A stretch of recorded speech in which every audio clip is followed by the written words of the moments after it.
Hey up YouTube, I'm doing this backwards so I'm all sweaty and dirty at the intro of the video.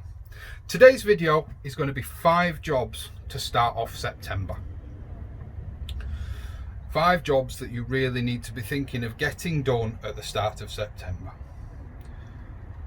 Please remember to like, share and subscribe to the channel. There's an announcement at the end if you're one of the Scale Model Club followers. So if you're not here for the gardening content, skip to the last 2 minutes of the video. There's an announcement at the end about the Scale Model Club. It's not leaving conversation shed, we've just had to change a few things. So without further ado, we'll get out in the garden and we'll talk about these 5 jobs that need to be done at the start of September. Like I said, please remember, like, share and subscribe. Really helps us out. We're really close to the 1,000 mark. If you can just help me get past that 1,000 mark, I promise I'll start being less of a pest. At least on Facebook. I'll see you later.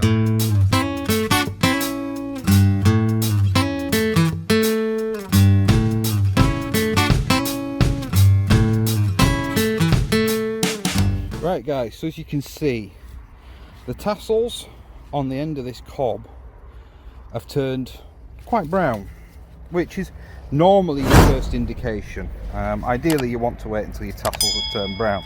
And then all you do to test your sweet corn is you just peel it down in the hope that you can gain access to some of the kernels, and then just pop your nail in one. Now that probably didn't show up on camera, but you pop your nail in one and you'll get a burst of juice. Hopefully, I mean it might have done. If it is, I'll try and zoom in on it. Pop a kernel with your nail, and the liquid that comes out should be a milky white yellow. If it's still clear, your corn's not ready. But this should be one of your jobs for late August, early September, is picking your corn. So I'm going to get on with picking my corn. In fact, whilst I've got this little cob, I'll just show you a close-up of sort of the milky residue. That one wasn't very good. This one's going to end up going to the chickens. Put your nail in and you can I don't know if you can see. Oh, the other test, eat it. If it still tastes starchy, which actually this one does, it's not ready. Here you go, chicks. Chickens will love it though.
Okay guys, so as you can see, job number 2 for me for August is to put these 2 rhubarb plants out. These were started from seed. They are variety Victoria. I bought them off somebody who actually bought some chili plants off me last year. Don't know if they're a subscriber to the channel. But these are going to go in there and there. The reason for the ground cover really is, as you know, I don't get as much time down here as I would like. So the ground cover is going to help keep the rhubarb healthy. Now in an ideal world, I'd cut round the bottom of these pots with something hot. You can do it with a weed burner, you can do it with a knife heated up over a stove, anything like that. Because if you cut this is the plastic weed membrane. It's really good. It's a 2-way membrane. It does allow moisture through, but obviously doesn't allow weeds up.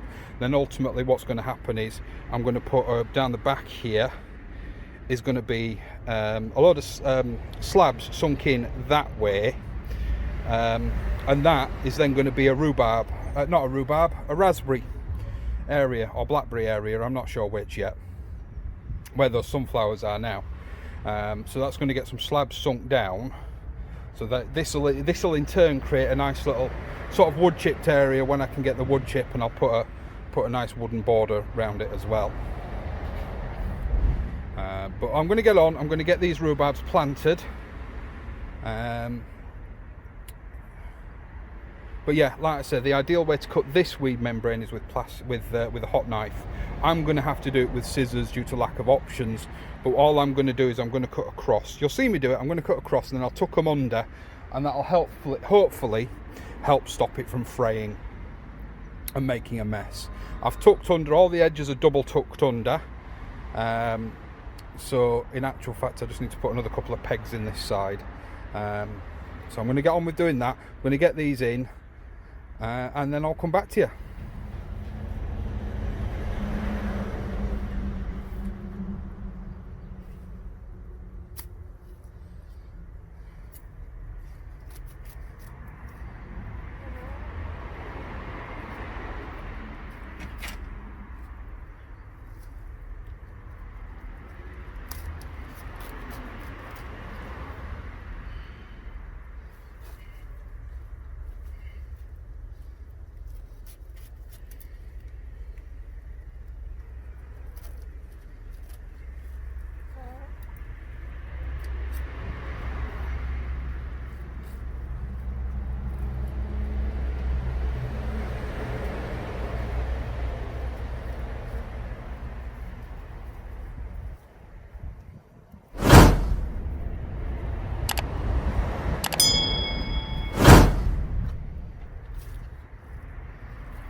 Okay guys and girls, Another job for September would be to prune your stone fruit.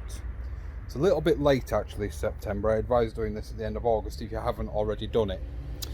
I brought you down here to the plum tree here because the noise up the back there, because the road's getting really busy, it's a nightmare. But B, I want to talk about this plum tree in particular. Now this plum tree is new to this plot this year. And you know what that means? That means I'm not going to prune it. There's no major concerns. I mean, there's a couple of branches really that are crossed that I could take off, but I'm not going to. I'm going to let it establish this year. My peach tree is actually going to come out. Hopefully I'm going to find a new home for that. The cherry tree I actually had to do a little bit on the early side because it was growing actually quite rampantly out of control, and I wanted it to focus on growing in another direction. I didn't want it to put all its energy into growing vertically when I want it to bush up a little bit. You don't want to be doing things like, I don't know if you can see it in the background there, the apple tree. It's too early for that. But your stoned fruit, so your plums, your peaches, your nectarines, your cherries, they can all be pruned now. But don't leave it too much longer. As we head out towards the back end of September, early October, it's kind of getting a little bit too late. These are a summer prune. At this moment in time, when I'm recording this, we are at the very back end of August. I wouldn't leave this job much later than the first or second week in September. This is something you really need to be getting on with. Another job for September you're going to see me doing soon is this strawberry bed. Now you've seen me capture the runners. I never actually got round to finishing the runners video. You see some of them have died off, some of them have actually completely disappeared, and then some, like the one back there, are quite fine.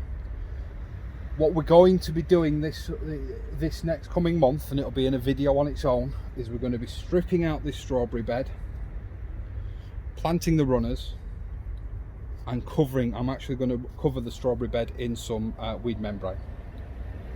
That in turn hopefully will help the strawberries focus on strawberries and not have as much competition with weeds and things like that. That is a very big job for September. That will probably take me a day in itself. Strip them all out, wash them all, sort the bed out, get it covered, and then get it replanted. Will probably take me a full day, but that will be a video on its own in September.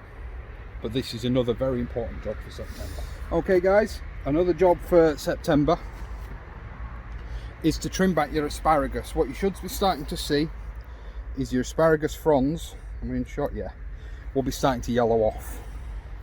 And all you want to do is give them a trim about 1 inch above soil height.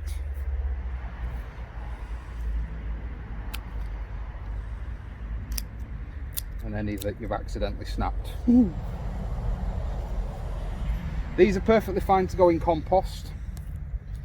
Do make sure you've given your bed a good weed ahead of time, because now it's going to be quite hard to actually track where the asparagus is. So I'm going to get on and get this bed done. I'll come back to you at the end. So as you can see there, barring that one spear back there, that's the asparagus bed trimmed right back for winter. What you could also do at this point is you could give it a good mulch. As this is a brand new bed, you can see there's still a load of horse manure on the surface there. I won't be mulching that, or I will if I have some alpaca manure left over once I've done the main bulk of the ground. But that's the asparagus bed done. That's another job for September done and out of the way. Okay folks, that's going to be it from me today. There's some more jobs to do. I'll be back tomorrow, but that will be a separate video. So today has been 5 jobs for September. More prominently actually, it's 5 jobs for early September. Please remember, do like and subscribe the video. It really helps out the channel, especially the likes. It tells YouTube that you're enjoying the content and that it is useful. You may well have noticed a bit of rebranding on the channel in the last couple of days. That's purely and simply because the way YouTube has now gone, the way the almighty algorithm and things are now going, unfortunately multi-interest channels don't work. And it's just the way that they've decided to run the YouTube algorithm now. So for those of you that are here only for the scale model content, there is now a Conversation Shed, the Scale Model Club channel. Molly is still part of the Conversation Shed. We're all good, but we've had to separate the channels. The gardening content and vice versa were having a big detrimental effect on the growth of either content. So we've had to separate them. It's not something we really ever wanted to do, but we've had to do it for the good of the channels, or the good of the content, or the good of you guys, depending on how you want to look at it. So head on over, if you search for, and I'll try and remember to put a link in the description below, Conversation Shed, the Scale Model Club. Please do head on over and subscribe. But that's going to be it for me for this week down on the allotment, at least for this video. I have got some more things that I need to get done, but unfortunately, as I've already said, time marches on. So from me, from the plot, from the chickens today, I'll see you later.